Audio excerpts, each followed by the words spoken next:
Therefore, Mr. President, I disapprove of the President's request for a $1.2 trillion increase in the debt limit, which would place the total limit at nearly $16.4 trillion, and I urge my colleagues to similarly disapprove. I suggest the absence. Will the senator withhold his request? Will the senator withhold his request? Yes, I withhold my request. Oklahoma is recognized. Mr. President, first of all, I want to thank the senator from Iowa for allowing me to move in front of him, and I ask unanimous consent that at the conclusion of my remarks that he be recognized. Without objection. Mr. President.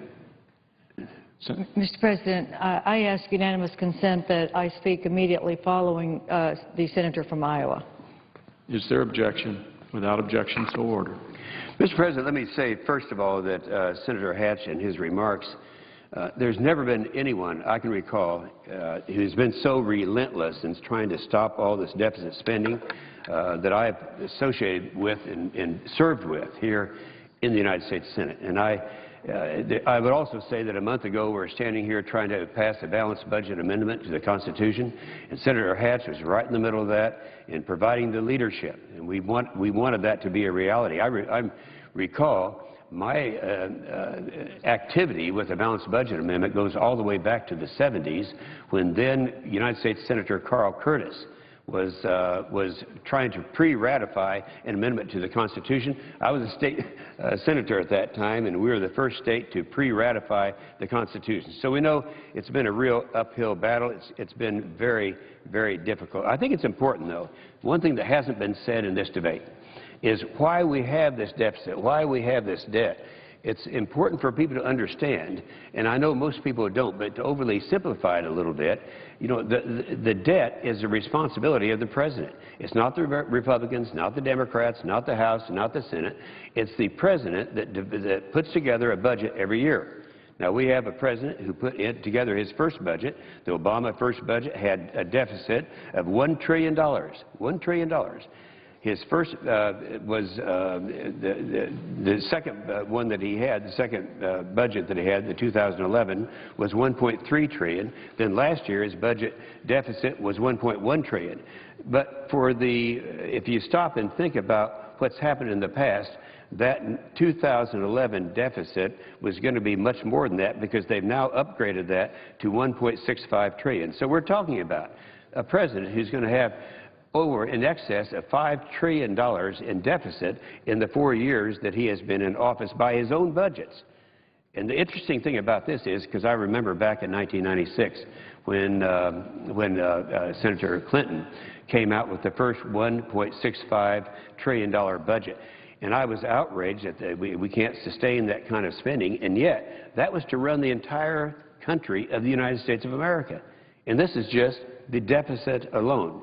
So it's estimated that the President will have presided over $14 trillion in spending by the end of the year, and by then our national debt will be over $16.3 trillion, making this President accountable for increasing the national debt by about $6 trillion. Now, Mr. President, that is more debt than all presidents from George Washington to George W. Bush combined, one president in a 4-year period.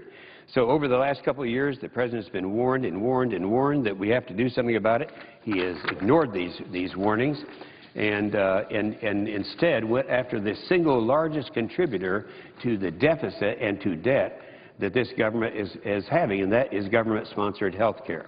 He did this with the passage of Obamacare, a bill he talked about was going to be fiscally responsible. In reality, the bill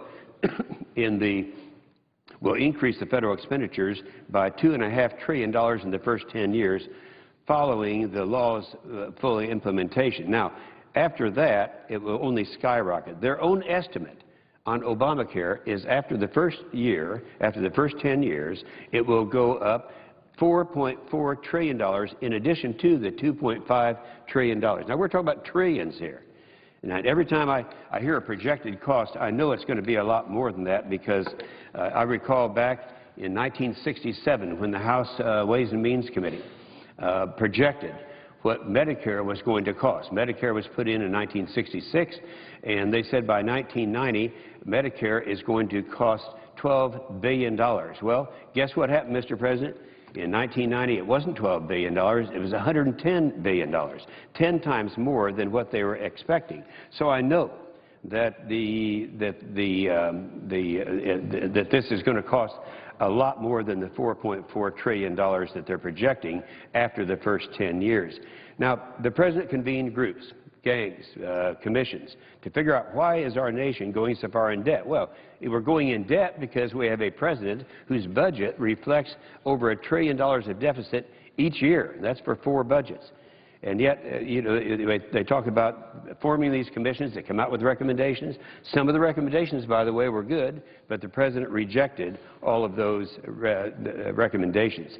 In fact, I would say the only cuts in that he's willing to go along with are cuts that are in our national security spending. He's decimated our military, and right now we're looking at something, a reorganization that's going to be even a more difficult thing to recover from after this president is gone. By the way, when the president says that he inherited deficits, it's interesting that when President Bush went into office, he took over a military that had been cut down during the Clinton administration by about 40%. That was back when the euphoric chant that the Cold War is over, so we don't need to have a military anymore, so they did that.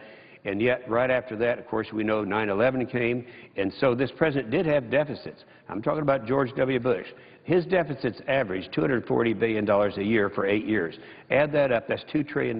But this president, in 4 years, will have done nearly $6 trillion, what the other president, President Bush, had done 3 times as much as he did in 8 years. So we still got the problem. The unemployment is sticking around 8.5%. The labor market's very weak. The regulatory train wreck.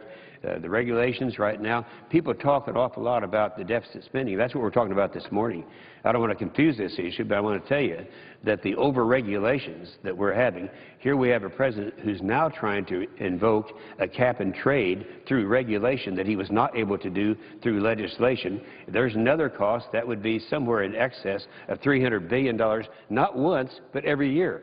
So the regulations, the train wreck is on its way. It's alive and well, and we got to do everything we can to try to stop it. So anyway, they came up with a deal. They said, let's put together something where over a period of 10 years, we're going to try to come up with $1.5 trillion.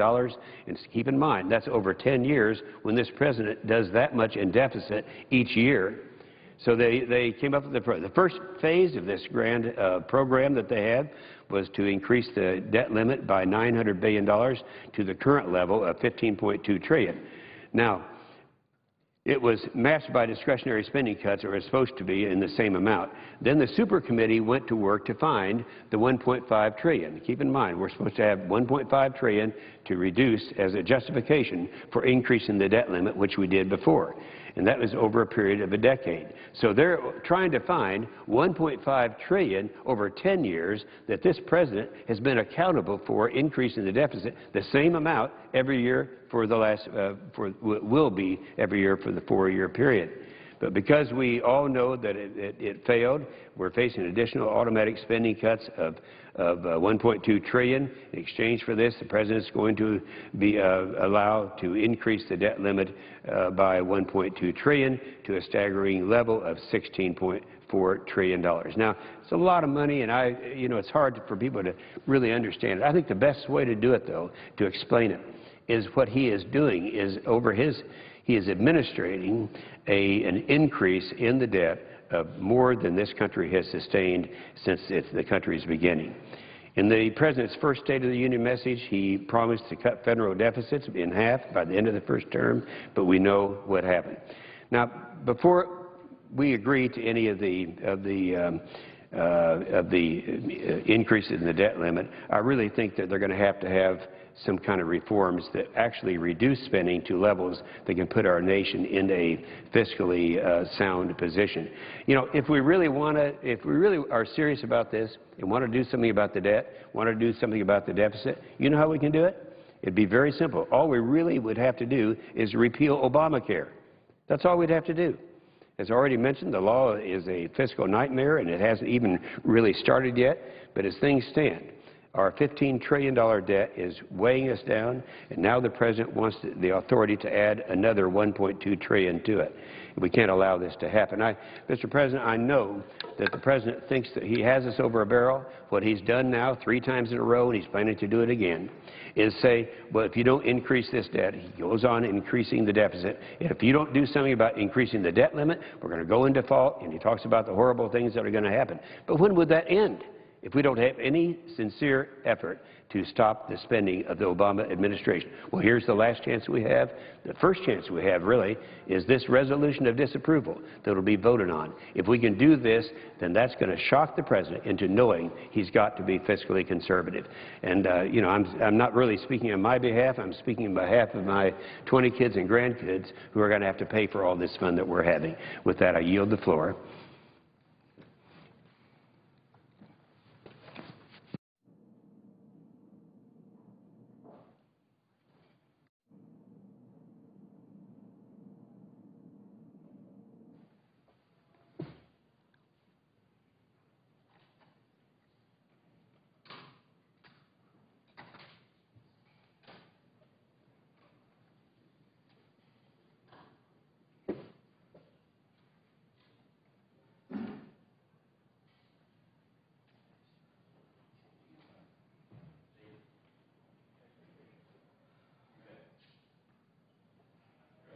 Senator from Iowa is recognized.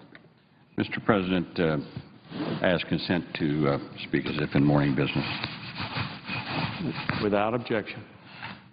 Mr. President, as the chairman of the Health, Education, Labor, and Pensions Committee, I want to respond to some of the shrill rhetoric and outright misinformation regarding President Obama's recent recess appointments to the National Labor Relations Board and to the Consumer Financial Protection Bureau.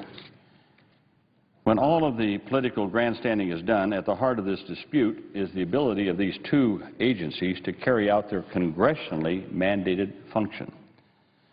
One is charged with defending the rights of consumers, and the other defending the rights of workers. Republican, partisan obstruction and filibusters prevented confirmation of nominees to lead both of these agencies, which would have prevented their legal authority to act. With the rights of millions of American workers and consumers on the line, the President did what was his duty to preserve the functioning of 2 critically important agencies, agencies that are essential cornerstones of our effort to rebuild and restore our struggling middle class.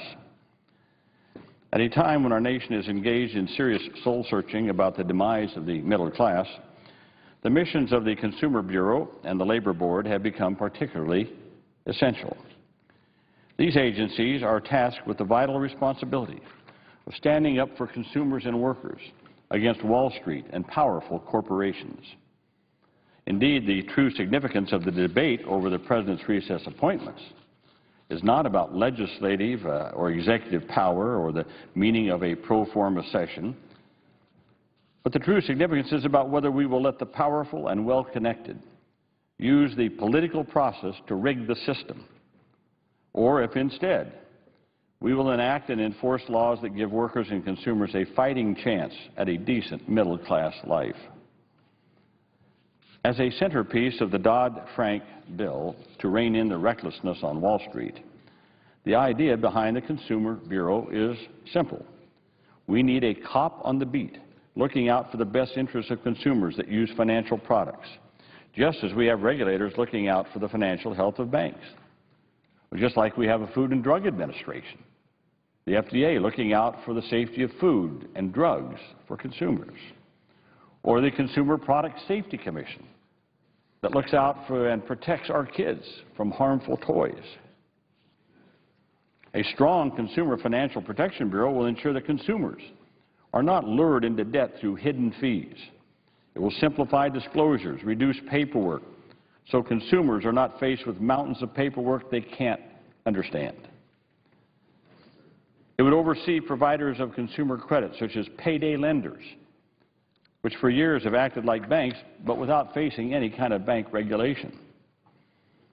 Additionally, as student debt surpasses credit card debt as the largest source of consumer debt in America, the Bureau can play a critical role in helping families better understand the increasing challenges of financing a college education, as well as bringing some sanity to the private student loan marketplace. Despite these laudable goals, Republicans refused to confirm Richard Cordray, the President's nominee to lead the agency, unless the President would agree to water down the law and weaken consumer protections. 44 Republican senators served notice they would not confirm anyone. Let me repeat that. 44 Republican senators said they would not confirm anyone to the position of director unless structural changes were made to the Bureau that would effectively gut its ability to stand up for consumers. When the President refused, they filibustered and prevented an up or down vote on this nomination, leaving the Consumer Bureau unable to fully interpret and enforce the law.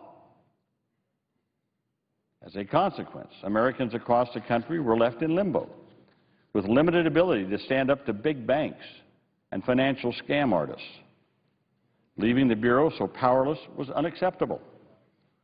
So the President had no choice but to use his constitutional authority to ensure that this critical agency can continue to perform its legislatively mandated mission. Now, the ramifications of Republican obstruction are even more dire at the National Labor Relations Board, where the impending loss of a quorum of members meant that the board would become totally inoperable if the President didn't step in to fill the vacancies. Like the Consumer Bureau, the NLRB, as it's known, is a government agency tasked for standing up for working families.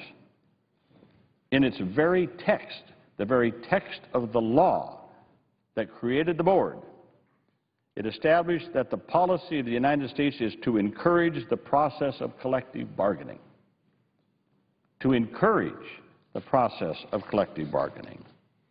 Senator Robert Wagner of New York, the Act's author in 1935, explained that collective bargaining would increase the purchasing power of American workers and therefore aid our national recovery from the Great Depression.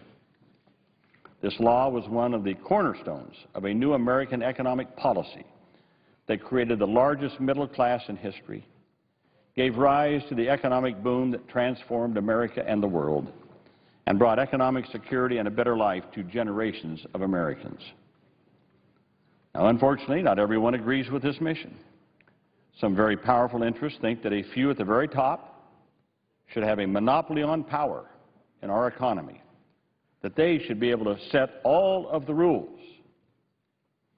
These interests have lined up allies in Congress to wage a relentless crusade against the National Labor Relations Board.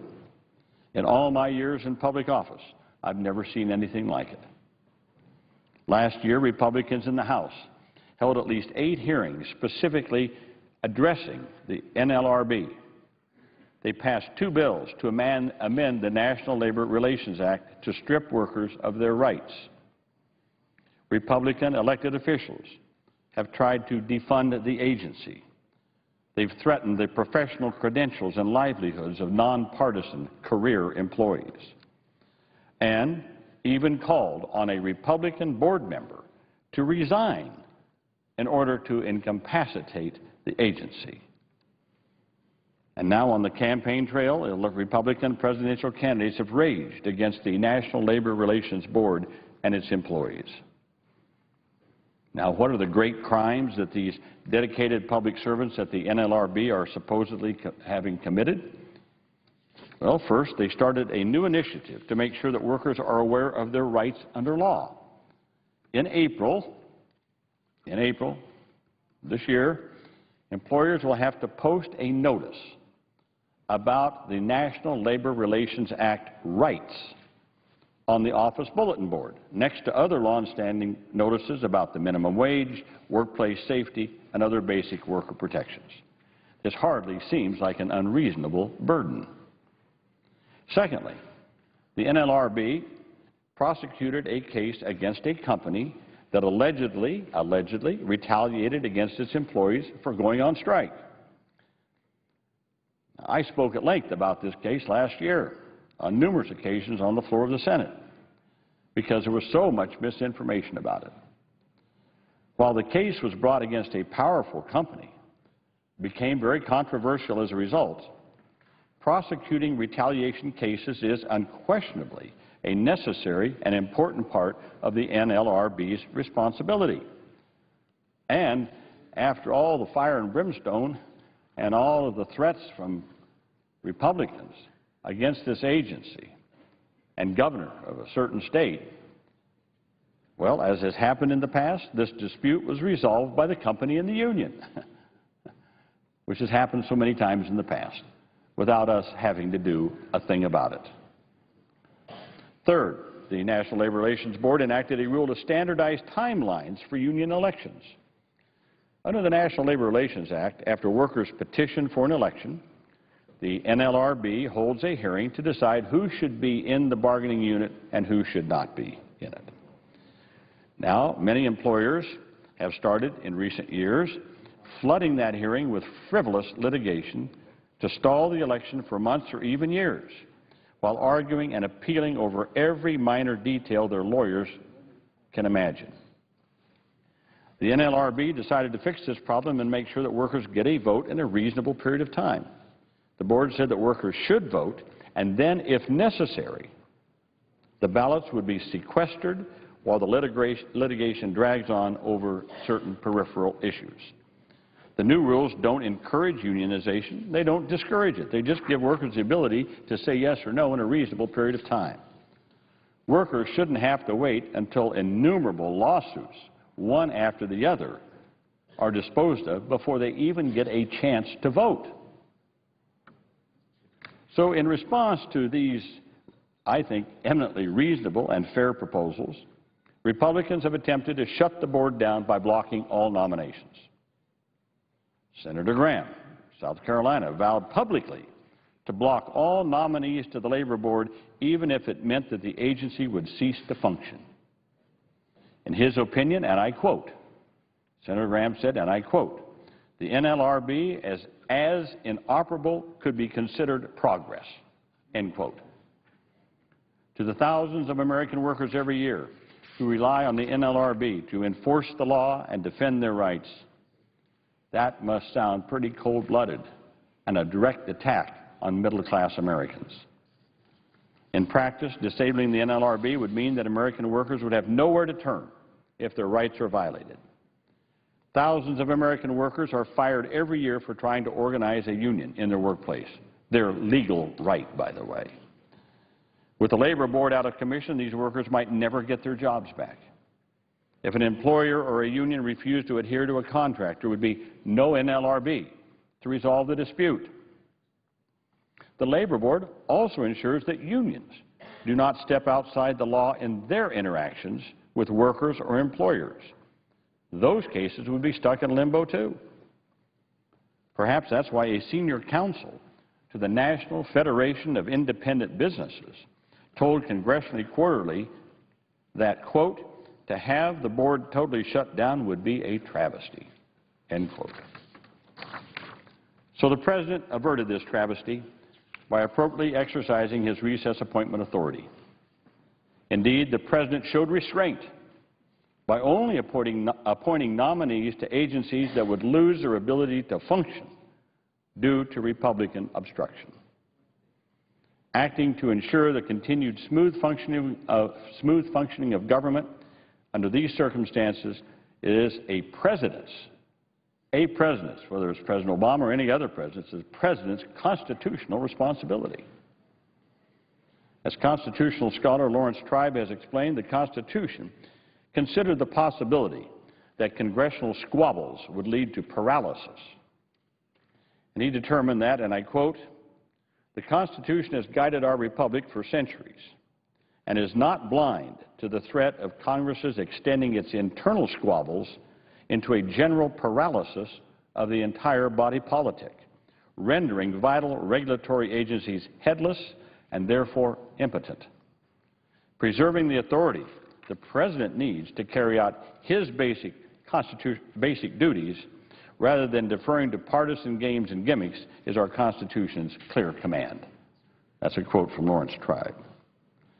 So again, I say, if my colleagues don't like the National Labor Relations Act or Dodd-Frank, they can introduce a bill, try to get support to change the law. Of course, Republicans know that such a bill would fail miserably. Instead, they're trying to short-circuit the process laid out by the Constitution to pass legislation. Under their theory, under Republicans' theory, just 41 senators could effectively repeal an existing law by simply denying an up or down vote on the president's nominees. Think about that. We pass a law by majority vote, might even get through, of course, overriding a filibuster with 60 votes. The president signs it into law. A couple of years later, a minority says, well, we want to change it. We don't have the votes to change it, but we can block a nominees to the agency and effectively shut the agency down with only 41 senators. That's what's going on here. That's what's going on. Well, President Obama took a bold but necessary step.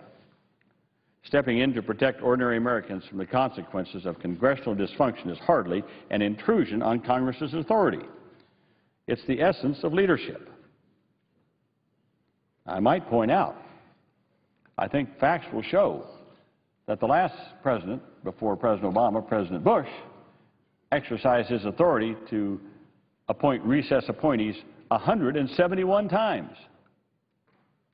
171 times. President Obama, I think, is right now around 20 or 21 or something like that. Well, Mr. President, since President Obama was elected, Republicans have openly stated that their number one goal is not to govern or legislate. Their number one goal is to prevent the re-election of President Obama.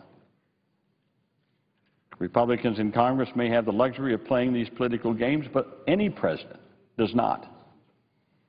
Americans are counting on this president to do what's right for the middle class, and that is unquestionably what he did by making these recess appointments to these two vital consumer protection agencies, the Consumer Protection Agency and the National Labor Relations Board. Mr. President, with that, I yield the floor.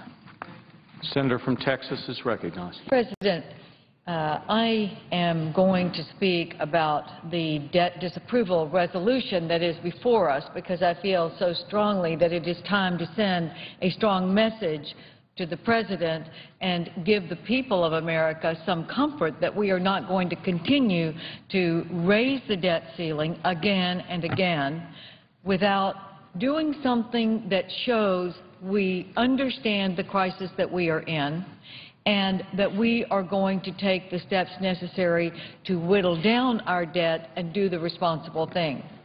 However, I do want to respond to what has just been said about the appointment, the recess appointment of Mr. Cordray, the director of the new consumer agency, which was done by the President when Congress was out of session, depriving Congress of the ability to advise and consent to this appointment.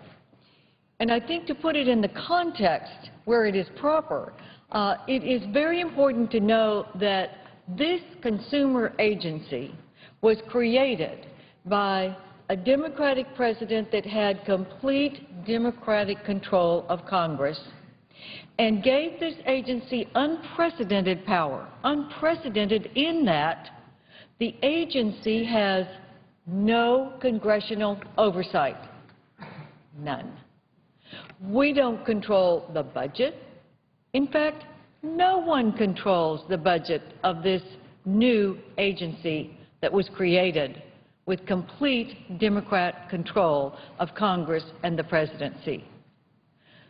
This agency was created in the Dodd-Frank bill with no oversight by any entity whatsoever other than the Democratic president who signed the bill that was given to him by the completely democratically controlled Congress.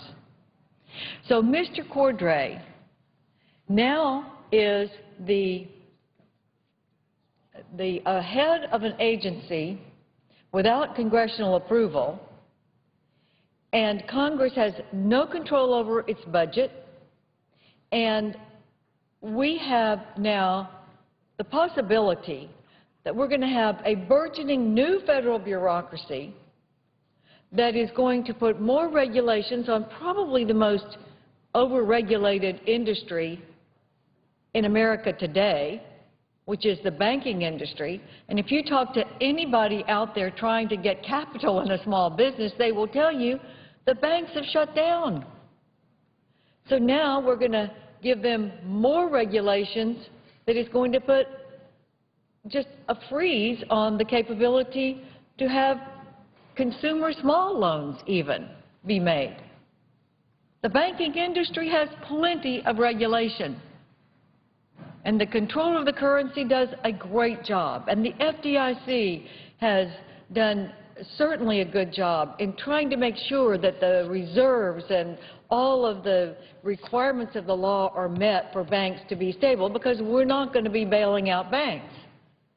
However, now we've got another overlay I heard the President of the United States talking at his State of the Union message. I heard him say, we are going to go through this government and we're going to cut back on regulations because we know regulations can hamper the ability for our small businesses to get up and going and get out there and hire people and make a profit. We think profit is good because we think profit makes people able to hire more people and get this economy going. So there is a constitutional issue at stake that the President just decided that Congress was out of session and appointed Mr. Cordray. Now, in any other instance, Congress would have some say because we would be able to set a budget for this agency, and we would be able to curb some of its overreach if we feel that it is there. But not this agency, because there is no congressional oversight of this agency. So we're in a position where we have Mr. Cordray, and let me just say there's nothing personal against Mr. Cordray, but there is a lot that is wrong with Mr. Cordray being appointed by the President rather than being confirmed by the Senate, which is in the law. And there's a whole lot of a problem with no congressional oversight whatsoever that would be able to curb the overregulation that we suspect is going to happen in this agency. So, Mr. President, this is not the end of this subject. Today, we are going to be voting on the increase in the debt limit by $1.2 trillion. And what do we have already on the books for debt but $15.2 trillion, which is a figure that is now equal to or more than our gross domestic product. Now, to put that in perspective, through the years, the average debt to gross domestic product in our country has been 40%. Today, it is 100%. We're not talking about Greece. We're talking about the United States of America that should be the beacon of economic stability in the world.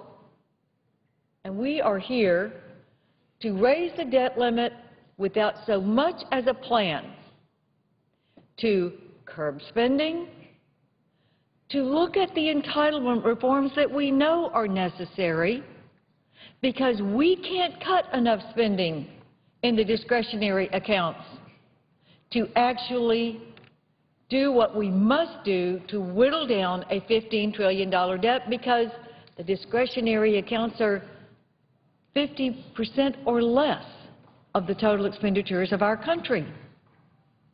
And the major responsibility that this country has in defense is getting ready to be shredded by this administration, while we have a new consumer agency that has unfettered budgetary authority. Where is our perspective here, Mr. President? So we're talking now about 50% of the budget that we spend, the spending in our country, being discretionary accounts. And we're hearing today that the President is going to cut enormous numbers out of our defense budget. But at the same time, we hear very little talk about entitlements, which are the automatic expenditures that we cannot control.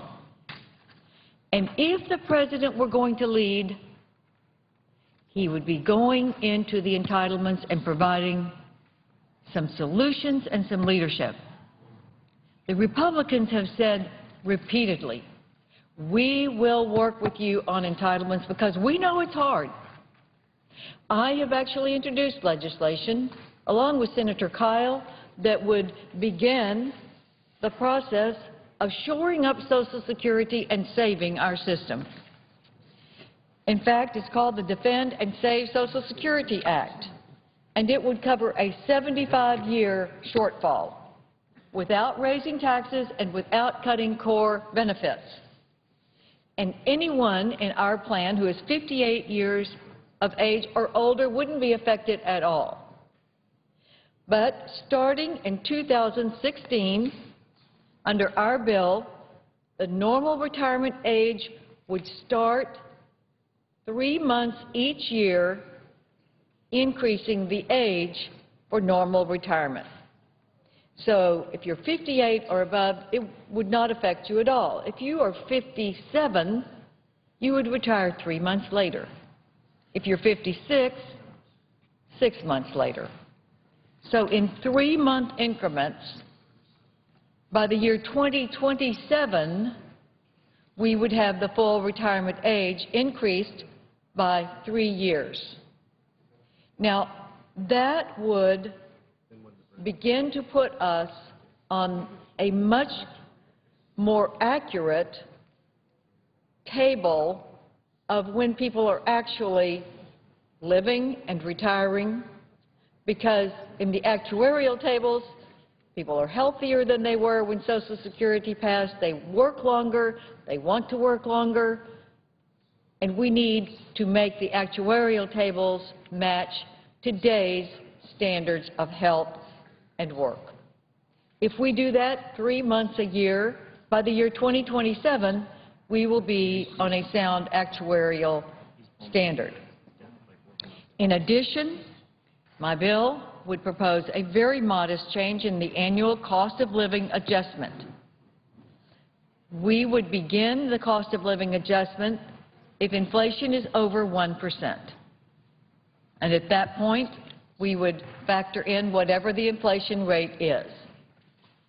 So it would be a minor adjustment in the cost of living adjustment, but we would never go into the core benefits, nor would we tax anyone any more than they're being taxed right now. That is the way we can address this in a gradual way and give our Social Security system the ability to stay solvent and secure for 75 years. And, Mr. President, we don't hear from the President of the United States about correcting something as solid a necessity as Social Security, and we haven't heard anything from him about helping to solve the Medicare problem, which is a different issue, but which clearly must be addressed because we are going into deficits every month, every week, every day on Medicare. So the missing ingredient in what the President has said in his State of the Union and what actually needs to happen is entitlement reform. Republicans have said we will work with you on tax reform that will produce more revenue with a fairer, flatter tax system, one that will make our businesses and corporations more competitive because we do have the one or number two, or it goes back and forth with Japan, highest corporate tax rates in the world. So if we put our corporations at a better competitive position in the world, then they're going to hire more people. If we can do that with the president, we can make a difference in this debt and the deficits. But all I'm hearing is kind of a class warfare argument. It just seems old and stale, Mr. President, because I think the American people are smarter than that. I think the American people know that if business is hiring and we can get an economy that's robust and strong with more people working, that everybody's going to do better. And that's what we all want. Raising taxes, which is the only option that the president seems to care about, is not what we ought to be doing in a recession. And you can dance around it, but if this isn't a recession, I don't know what is. With millions of people not working and almost a 9% unemployment rate, I mean, I don't know what the definition of recession is by the economists, but I think when millions of people aren't working and your unemployment rate is about 9%, that's a time when you don't want to increase taxes and increase the burden on business with a health care plan that is out of control. It's freezing hiring. It's just not rocket science, Mr. President. And it's time that we got together with the President of the United States. He's the elected leader of our country. And we don't need partisan rhetoric and campaign speeches. What we need is to look at the real capability that we have to do something about this deficit. And that's cut domestic spending in a reasonable way, address entitlement reform, which we can do, and for heaven's sakes, tax reform that creates a fairer, flatter tax that gives our corporations the ability to compete globally would be some steps in the right direction. Mr. President, I hope that we can reject this resolution. Let's don't increase the debt limit.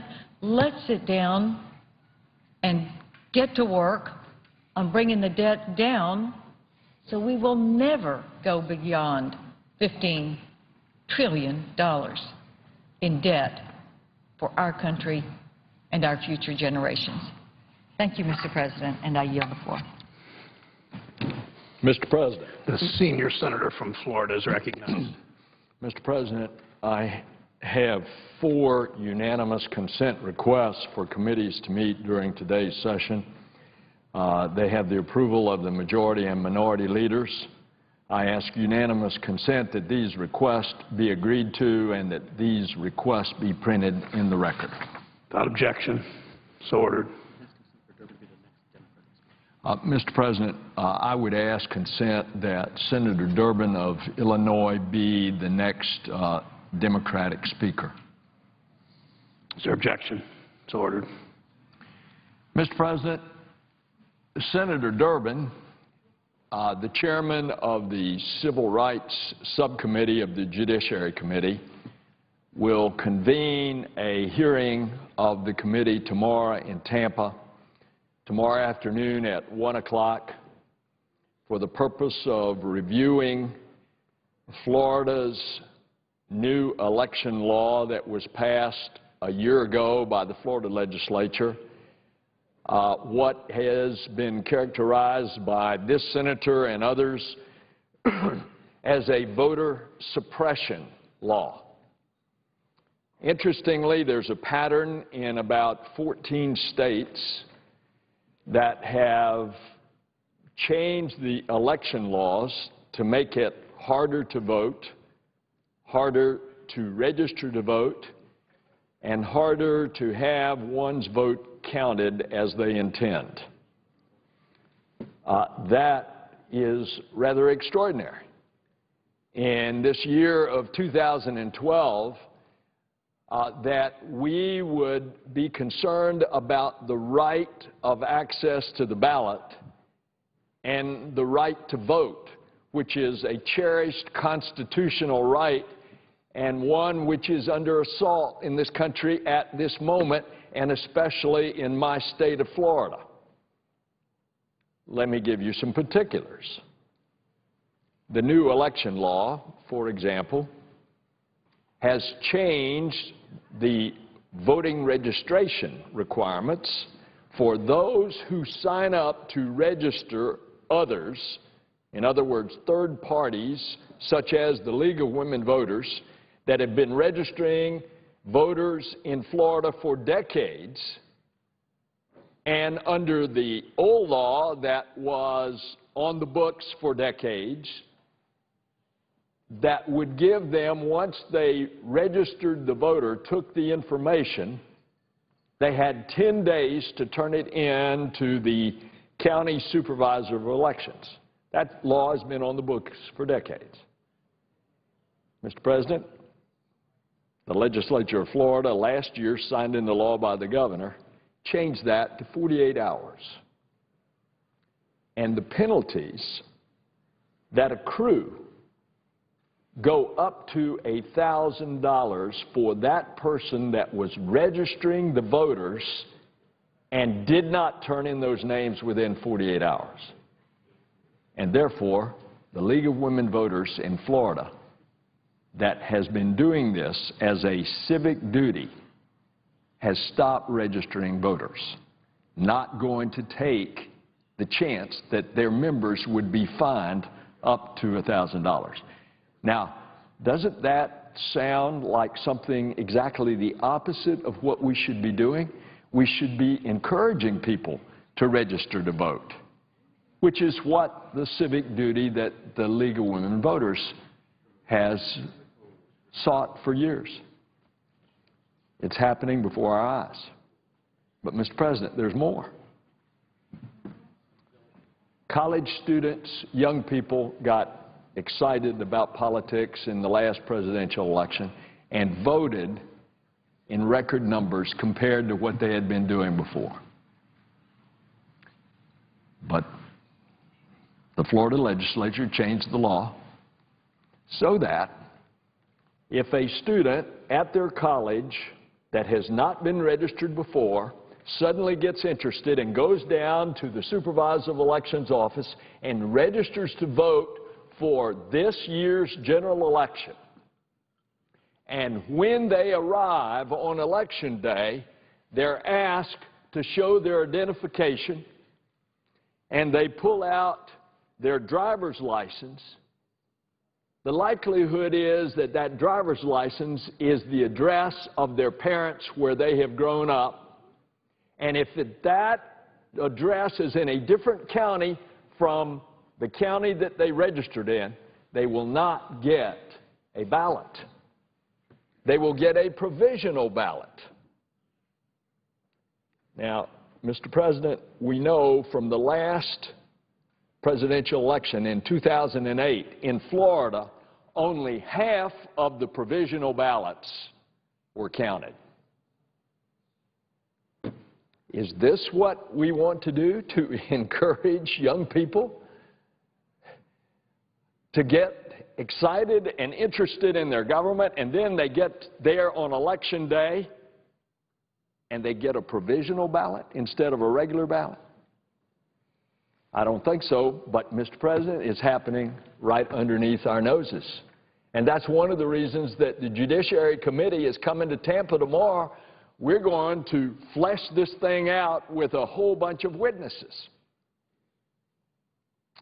But unfortunately, Mr. President, there's more.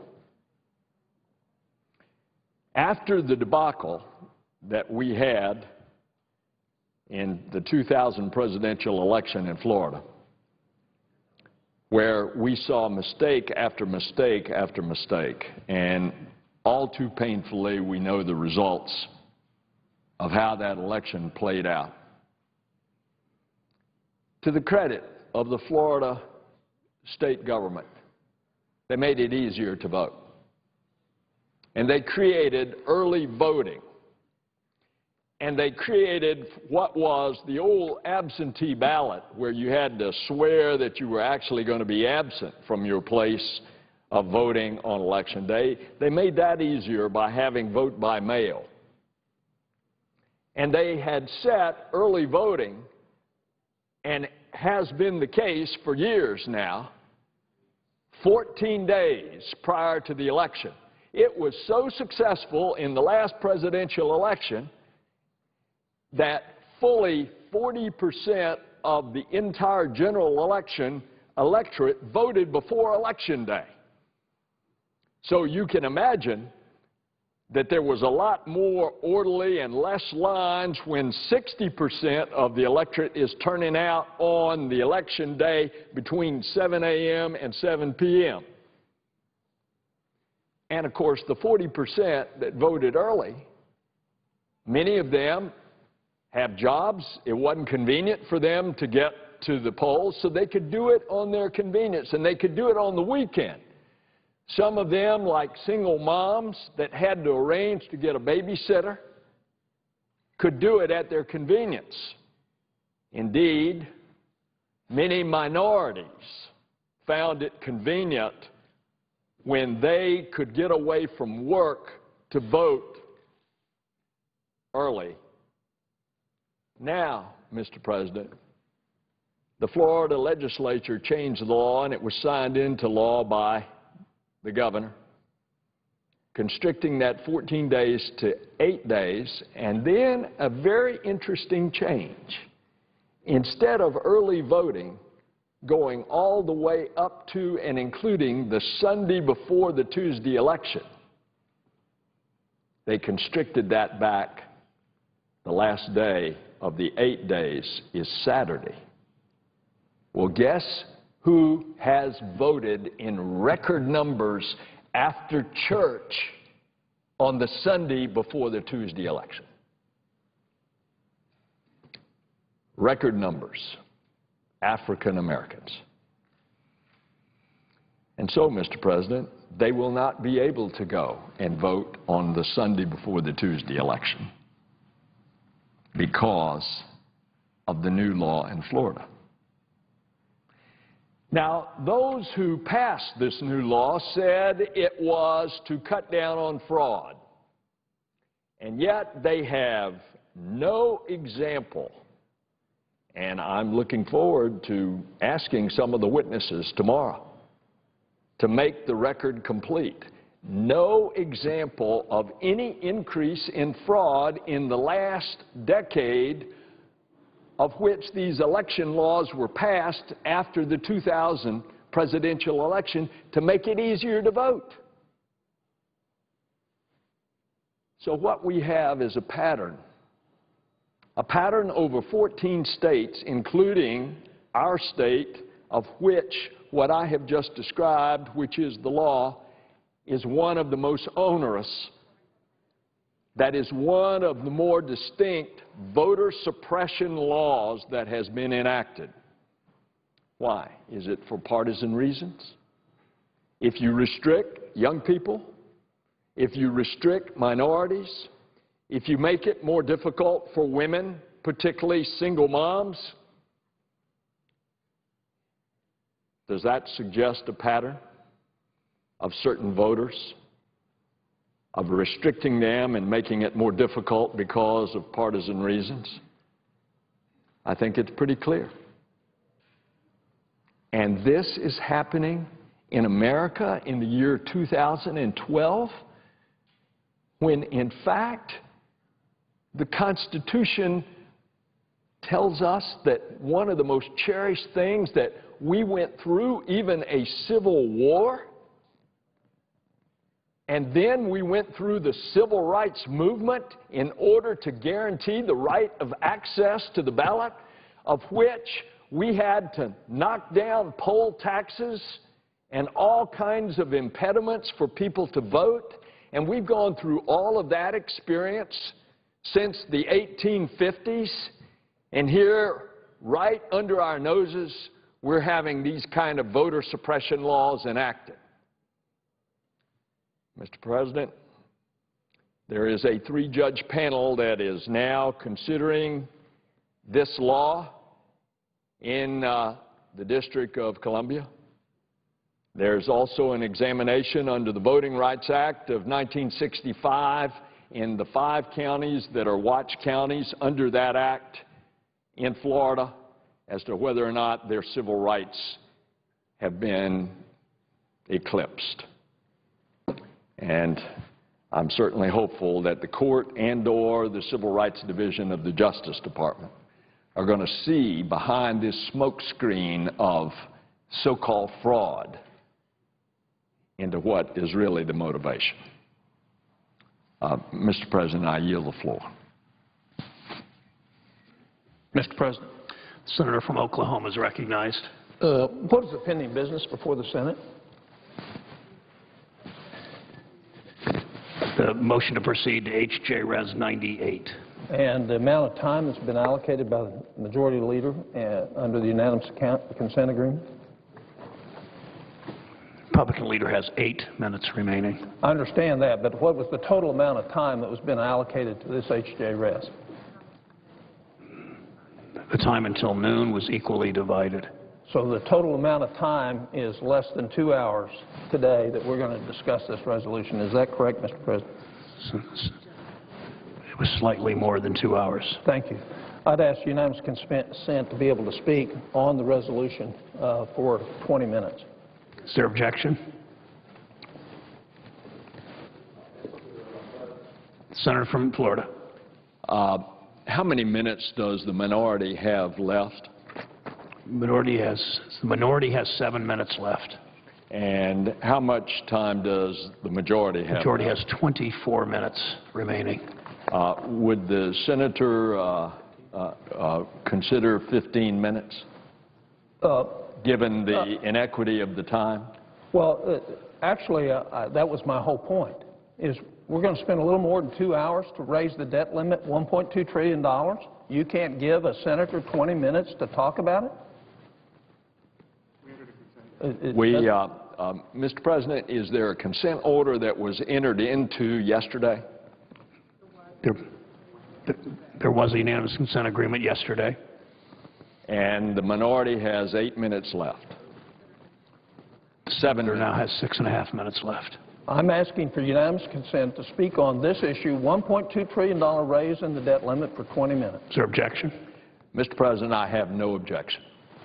Thank you. Senator will proceed.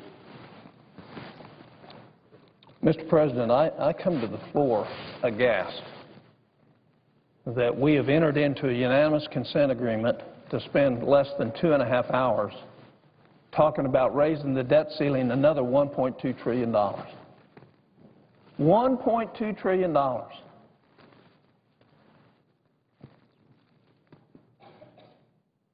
We passed a Budget Control Act that raised the debt limit to $15.2 trillion. The President has requested another increase in the debt limit of another $1.2 trillion. We passed a Budget Control Act that didn't cut spending. There's no absolute reduction in spending. We didn't eliminate one program. We didn't do one oversight hearing on the waste, fraud, and abuse in the federal government in the time of August when we passed that until now. No wonder America is disgusted with Congress. On September 7th, the debt was increased limit was increased from 8.9 to 9.8 trillion. In July of 2008 to 10.6. In October to 11.3. In February of 2009 to 12.1. In February of 2010 to 14.3. In August of 2011 to 14.7. In September of 2011 to 15.2. And now we're going to raise it to 16.3. I didn't vote for one of those. And the reason is a debt limit doesn't mean anything in this country. Because every time we come up to the debt limit, what we do is just pass it rather than the things the American people have asked us to do. Little has changed in Washington in the last 5 years. We've argued, debated, and lamented over how to rein in the federal government's costs and out-of-control spending. all the time that was going on, we were on a spending binge, spending money we do not have on things we do not need. Even though we knew we had to borrow more money, Congress has done nothing to avoid raising the debt limit further. Nothing. We did not do oversight of federal programs. We didn't eliminate one duplicate program. We didn't eliminate any spending in the tax code. We hear all the members of Congress and the President talking about how we have to change stuff. We didn't do anything on that would generate more revenue, fair revenue to the federal government. We didn't work to save Medicare. We didn't work to save Social Security. We didn't work to save Medicare. Instead of fixing the problem, we made it worse. We increased the deficit. We funded ineffective programs. We wasted money on silly projects. We funded duplication. We approved $1 trillion in more spending for next year, all of which will essentially be borrowed on the backs of our grandkids and our kids. Let me give you some examples of what we spent money on last year. We spent $75,000 to promote the awareness that Michigan raises Christmas trees. We spent $113,000 for video game preservation. We spent $550,000 for a documentary about how rock music contributed to the collapse of the Soviet Union. We spent $48,000 for the second annual Hawaii Chocolate Festival. We spent $350,000 to support an international art exhibit in Venice, Italy. We spent $10 million to remake Sesame Street for Pakistan. We spent $35 million on our own party conventions.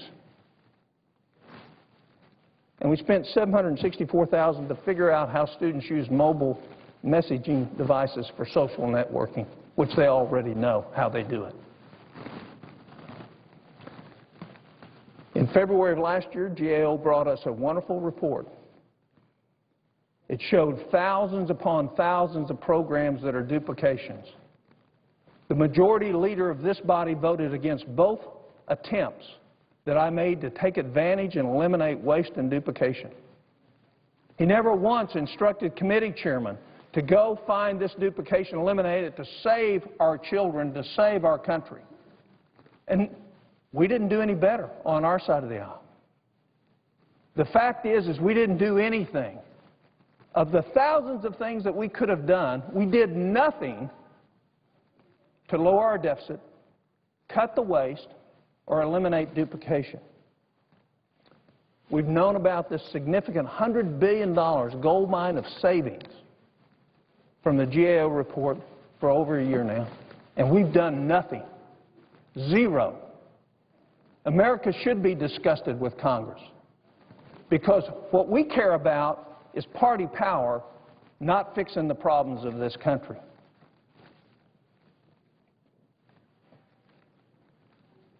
Just this week, the GAO reported an additional report, and next month we're getting the second third of the federal government on duplication. It's going to have another $100 billion identified as waste. But this week, GAO reported we have 209 separate federal programs to advance science, technology, engineering, and math education. 209 programs, of which most of them overlap one another. We've put amendments on the floor to say we want every agency to tell us all the programs. It's defeated. You vote against it because you don't want to know what all the programs are. The only way we eliminate the duplication is make the agencies show us what they're doing. That goes down to defeat. Why? Because we don't want to do the hard work of living within our means like every other family and every other business in this country does. We ignore the realities. We're in la-la land on who can win the next election. We've done nothing about the $9.5 billion in government benefits that have been paid to people who earn more than $1 million a year in this country. We've done nothing about that since that report came out. Government benefits, from unemployment insurance to student loans, $9.5 billion a year. We've done nothing. Zero. We could have done it. We could save money. We've done nothing. Real Americans, everyday Americans, understand the way we get out of our problems is through sacrifice and prioritizing what is important for our country. We lack the leadership in this body to do that. A veteran who served our country in a time of war wrote me a letter about our current financial situation. More than nearly anyone I come in contact with in Washington, this regular citizen from the middle of the country understands the problem, and he understands what is needed to fix it. Dear Senator Coburn, I'm a retired military member and a veteran, deployed 4 times during my career, having spent years of my life in some very dangerous places, away from home in tough conditions. I'm very familiar with shared sacrifice. In all those days away, my sole purpose was to be prepared and ensure my soldiers were ready to deploy and return alive. In our current situation, it's easy to feel like we're, as a country, going into battle unprepared against an economic, financial enemy, a political gridlock, no compromise, no leadership, with 2 parties vying for the next election. I'm well aware that many proposals currently out there would potentially affect me. However, I'm willing to work hard now and be part of the solution that solidifies our country's future versus robbing my kids and grandkids from the same opportunities our great country offered me. Please inform your colleagues there are more people like me awaiting leadership and good decision-making than there are left and right side uncompromising voters.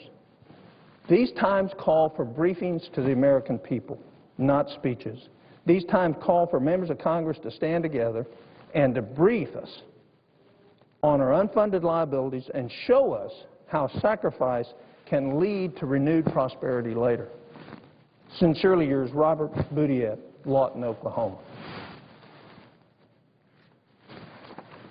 I'm embarrassed for us that we fail to meet the very standard that we ask of the people who serve this country.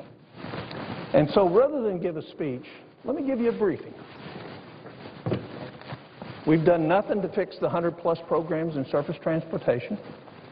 We've done nothing to eliminate the duplication in the 82 federal government programs for teacher quality.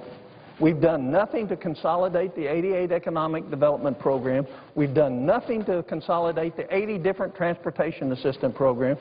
We've done nothing to eliminate the 47 financial literacy programs.